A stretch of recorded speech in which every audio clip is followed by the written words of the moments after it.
కడప జిల్లా కాంగ్రెస్ పార్టీ అధ్యక్షురాలిగా విజయ జ్యోతి నియమించినట్లు ఆదివారం మీడియా సమావేశంలో ఆమె తెలిపారు. తనకు ఈ పదవి రావడానికి సహకరించిన పీసీసీ అధ్యక్షుడు షర్మిలారెడ్డి, ఏసీసీ ఇన్ఛార్జ్ మాణిక్యం ఠాగూర్, జాతీయ general secretary KC Venugopal, media chairman తులసిరెడ్డికి ప్రత్యేక కృతజ్ఞతలు తెలిపారు.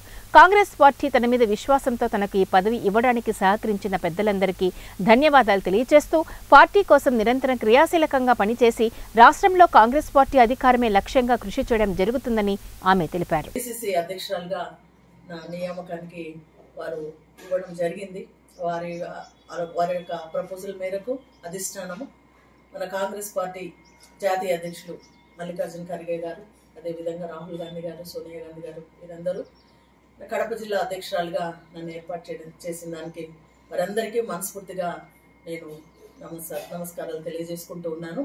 ఇంత పెద్ద బాధ్యతను నేను ఆషామాషిగా తీసుకోకుండా గతంలో కాంగ్రెస్ పార్టీ ఏ విధంగా పూర్వ వైభవం ఉన్నిందో అది తీసుకురావడానికి అందరితో కలిసి అందరినీ కలుపుకొని కాంగ్రెస్ పార్టీ జిల్లాలో బలోపేతం కావడానికి కృషి చేయాలనే ఆలోచనలతో నేను కూడా ముందుకు సాగడం జరుగుతుంది. కాబట్టి మీడియా పూర్వకంగా మీకు అందరికీ తెలియజేయడం ఏంటంటే కాంగ్రెస్ పార్టీ ఒక బలమైన పార్టీ, పటిష్టమైన పార్టీ, అందరి బాగోగులు చూసే పార్టీ. కాబట్టి అందరూ సహకరించి ఈ పార్టీ బలోపేతానికి కాంగ్రెస్ పార్టీ నాయకులు, కార్యకర్తలు అందరూ పనిచేయాలని